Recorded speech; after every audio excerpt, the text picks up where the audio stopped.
Hello everybody, and welcome back to Space Engine. This is going to be the normally scheduled one. Also, my mouse is a lot noisier, which is annoying, but it's just how it is. It's like I hooked up a new mouse to my computer because I need to use the middle mouse button to work on stuff. Because my old mouse's middle mouse button just does not work anymore, as does the one before that. And this mouse is incredibly crappy and incredibly cheap, but the middle mouse button works, so I have to deal with that because I need the middle mouse button for all of my work. So if you hear clicking, I apologize. I will look into getting a better mouse that is quieter and also has a more robust middle mouse button because honestly, every mouse I get, the middle mouse button is always the first thing to go, like it's the first button to break, and it annoys me because it's crucial and it's just Anyways, welcome back to the galaxy. Where are we gonna go? I don't know. There's always something to go and do. A red hypergiant. Sure, why not? Okay. Wow, that's bright. Now, someone recommended that I talk about the Ferengi species from Star Trek, which is always fun. I enjoy talking about, especially Star Trek trivia, because I know a lot of it.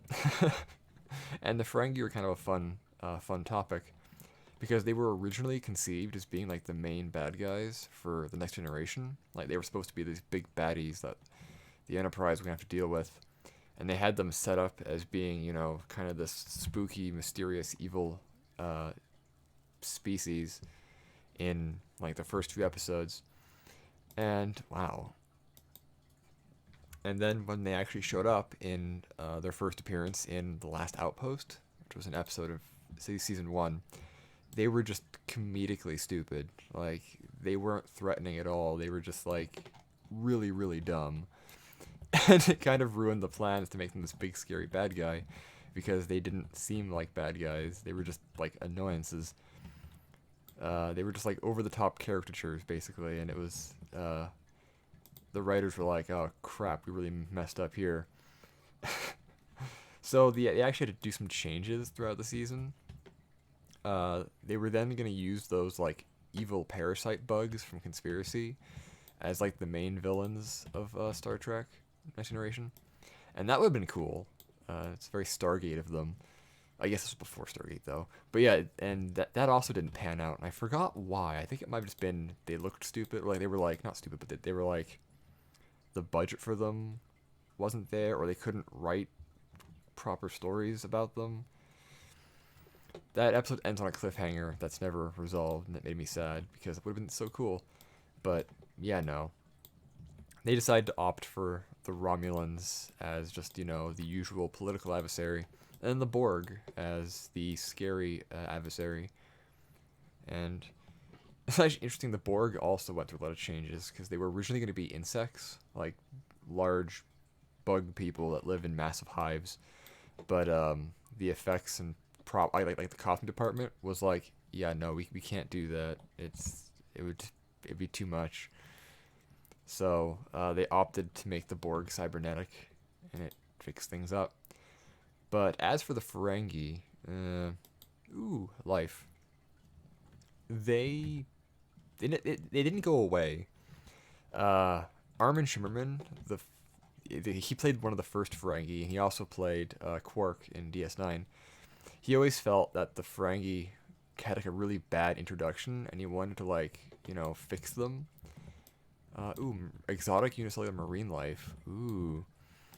So they decided over the course of the series to try to reintroduce the Ferengi, but kind of change them.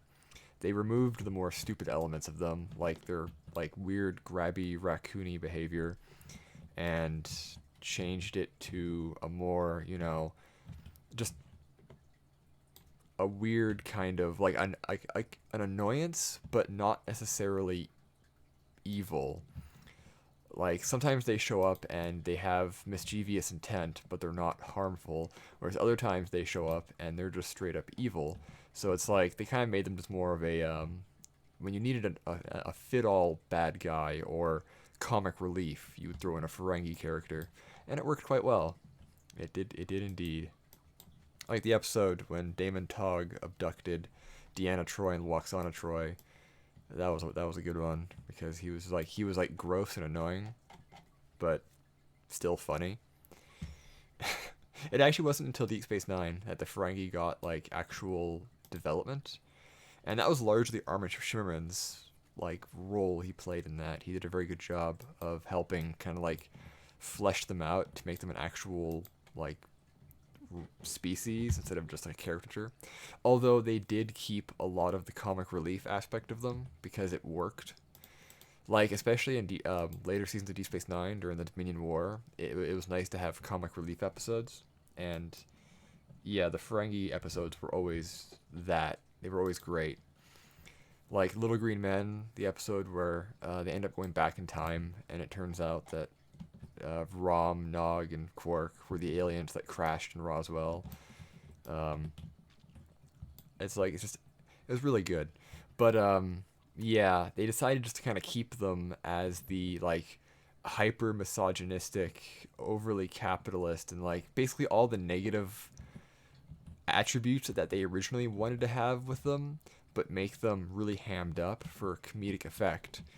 And they did a great job with that. Like they went from being these kind of a really dumb creature, like a really dumb species in TNG, to being actually a very interesting fleshed out one. I'm hitting the wrong buttons in Deep Space Nine, and it was always great fun. Ooh, subglacial, very common in this galaxy, and in most of my found. It's like there isn't too much to say about them beyond that. It's like they were supposed to be the main bad guys, and then they weren't because they were goofy.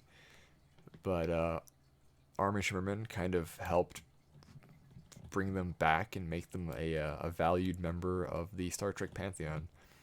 And what's even funnier about it is like the ideology and what's the term? Ideology and values. There we go.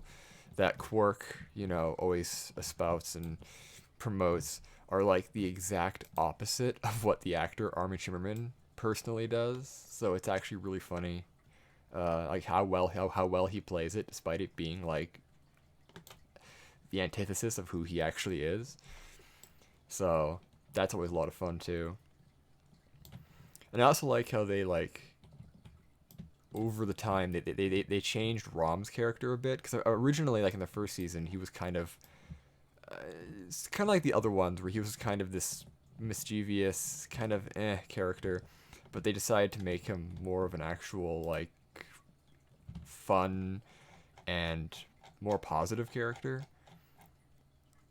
That starts far away. Oh, it's a super giant. Of course it is.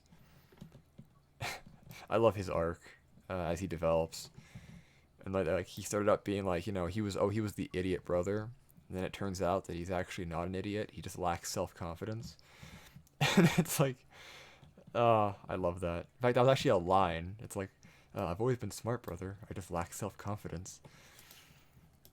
And then Nog, like his son, I loved his arc too, because again, he went from mischievous, up to no good kid to outstanding Starfleet officer throughout the course of the series.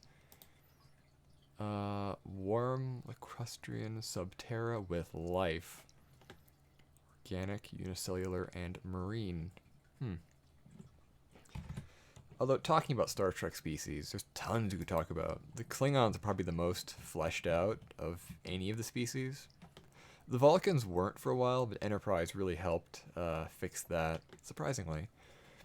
But I think my favorite Star Trek race is probably the Tholians. They show up in the original series, and then once in actually a couple times in Enterprise. You don't see them physically except for one episode in Enterprise and one episode in the original series, but they're like the non-humanoid crystal spider people that have triangle spaceships. They're always up to no good. They seem to have a very good grasp on science and physics that the rest of us don't, like time travel and stuff like that. But they're always up to something, and they're not like overtly hostile, but they're incredibly territorial and hard to deal with. So it's like they won't go looking for a fight, but if you show up in their space, they'll come after you just because what they do. Or if you have something they want, they'll come after you. So it's like they're not necessarily evil, but they're not good. And it's kind of fun. But I also love the like the crystalline. They live in incredibly hot temperatures with high pressures, and they're basically just weird crystal monsters that live in otherwise toxic environments. So, interestingly enough, the original series had more non-humanoids than later shows. Like the show that had the smallest budget had the most diverse alien creations. Cause like you look at original series, and you have yellow dwarf. You have like the Horta, which is that little carpet underground creature. You have the Tholians. You have the weird rock creatures that made representations of Abraham Lincoln and stuff. That was a weird one. There was the Melkots, those weird like floating head creatures that did the cowboy episode. Out of context, this probably sounds really weird. So if you've never actually watched Star Trek, I apologize. But if you've watched Star Trek, it makes perfect sense. Uh, there was the little bird creatures from Andromeda that did the like the cat's paw, the Macbeth stuff, like the witches and wizards. That's kind of weird too. I get it. I don't know if the androids count. They might. Nah, I don't think androids technically count. The Kelvins, although they looked human because they took humanoid forms, Spock describes them as being giant tentacle monsters. So, I mean, there's that. So, but it's like, yeah, you look through TOS and there's tons of non-humanoid aliens, like intelligent ones. And then you watch TNG and there's not a lot. Most of the intelligent species they encounter are either humanoid or energy beings that they can cop out and make them humanoid, like Q, or the Cytherians, which is weird because Cytherian means they come from Venus, but in that case they came from the galaxy center. Go figure. Voyager had things like the species 8472 and that like cytoplasmic parasite creature that attacked B'Elanna, and a lot of holograms. The macrovirus wasn't intelligent. It doesn't count. Let's see. We're carrying on Enterprise. They had those weird what was it? Like those weird undescript or unexplained creatures that invaded the ship, and it was and like basically harassed them in like season 1. It was like fight or was it fight or flight, where they had to like, yeah, those creatures like I don't know, it was like, that was a different one. I'm really bad at this, but either way, there was those weird creatures like the weird spacesuits that came aboard the ship and like harassed everybody, and then they had to put their like phase cannons on overload to scare them off. No, wait, that was a different one, but they did use their phase cannons to like blow them away. So that was fun. But yeah, it's like you don't see a lot of non-humanoids in later Star Trek, which a lot of that is, it's harder to do non-humanoids because of budgetary reasons, and I get that. But TOS did it. They just didn't care. They were like, nah, man, we're gonna use puppets and weird costumes, and we're gonna make it work, and it worked. I love it. Oh, the animated series had tons, but they were able to get away with it because, well, it was drawn. Like the plant people on Phylos, those weird like cow creatures that had them in the zoo. There was a weird bug person. In fact, a lot of weird species from the animated series show up in Lower Decks as well, which I thought was kind of cute. Yeah, and now we have Strange New Worlds coming out, which I've been watching, and I'm actually really enjoying it. It's finally back to being episodic Star Trek, which is my favorite format. So apparently the Gorn are going to show up in the this week's episode, so I'm curious to see how that pans out, because the Gorn are always fun. They show up in original series and Enterprise. In fact, Captain Archer beat the crap out of one in Enterprise and then shot it a whole bunch. But it was like evil Captain Archer in the Mirror Universe, so it's okay. Good times. Actually, I guess DS9, the changelings constitute non-humanoid, but they kept taking humanoid form, so I don't know if that's a cop-out like the androids or the Kelvins. I don't know. Or the caretaker. He was non-humanoid, but he took the form of an old man with a banjo. As you do, you know, when you visit another galaxy. I'm trying to find interesting places to go and things to do, but I'm getting lost in thought of Star Trek, and that's throwing me off. So I apologize. I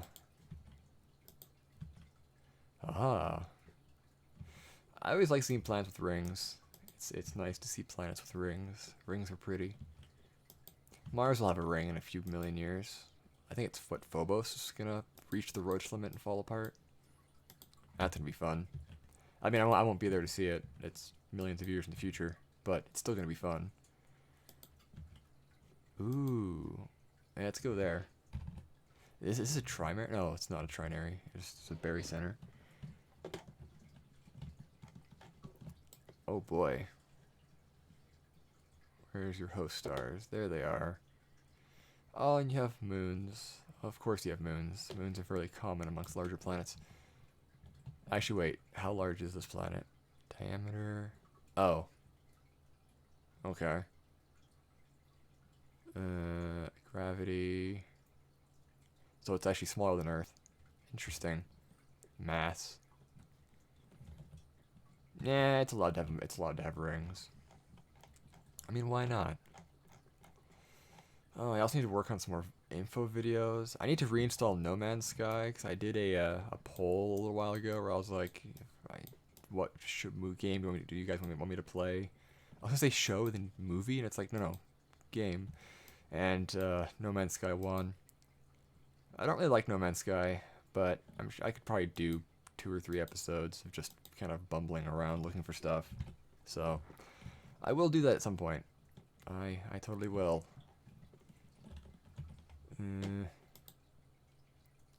A warm, arid Terra with life, organic, multicellular, and it's terrestrial. Oh boy. I too am organic, multicellular, and terrestrial. What kind of atmosphere? That's quite the atmosphere, and by quite the atmosphere I mean it's an incredibly tiny atmosphere. It's thin. There's nothing there. Oh boy. Oh man, also the radio telescope project is coming along swimmingly. I have the processing computer finally for it. It's this little like mini desktop, so I can plug it in and have it running with the monitor turned off to save power. So that's gonna be exciting, and I should be able to actually order the dish here pretty soon. I have enough to order it right now, but there's a bit of a margin of error that I like to maintain in my finances, so I'm gonna wait until I can sell another model kit or something, just kind of pad it out a bit. If you'd like to help out, I'll have a link in the description below for a Ko-fi account that I set up for it, that you can donate directly for the project, as well as the Patreon account for this channel. So far, nobody has subscribed to it, which it's okay. Hope springs eternal. The Patreon account is going to remain because somebody will eventually, and hopefully if I get good enough, my videos become good enough, people will actually feel it's worth their while to do so. But for the time being, the Patreon account has, I think, 0 subscribers. So, but hope springs eternal. Hope does spring eternal. What an interesting planet. Organic multicellular. The atmosphere. Where's the atmosphere? Atmosphere. There we go. O2, SO2 at pressure. It's a thicker atmosphere. It's 5 times our pressure. The planet is... okay, it's pretty small compared to Earth. Its mass... oh, wow. Yeah, Subterra. It's closer to the moon's mass. Wow. So it's a very small terrestrial planet with a thick green atmosphere comprised mostly of oxygen and sulfur dioxide. Ooh, it reminds me of the planet from Space Engineers back in the day. I don't know if they've changed it since I've last played it. But, oh, this is cool. Let's land. I'm gonna land manually. We're gonna see if I can land on one of like the interfaces of. Yeah, I just plow into the ground. Now this is a thicker atmosphere, so why am I still seeing stars?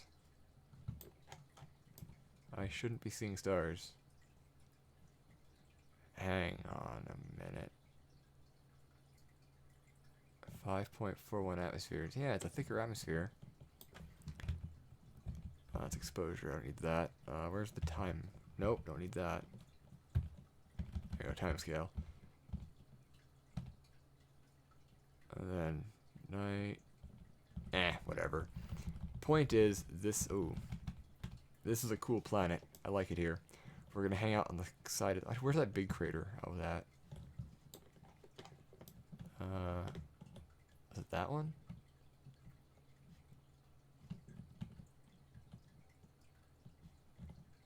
Or was it this? Oh, this one. All right. Let's just hang out on the rim of this crater on this green slime. I'm gonna assume it's some kind of vegetation. Some kind of alien vegetation. And we'll leave it there for now. So, thank you all for watching. I hope you enjoyed. If you like more of this content, subscribe, comment below. Let me know places you'd like to... Comment places you'd like to see me go. There we go. Or topics to talk about. And I'll be happy to do so, because it's always fun to get feedback from my viewers. So, thank you all for watching. I hope you enjoyed, and space.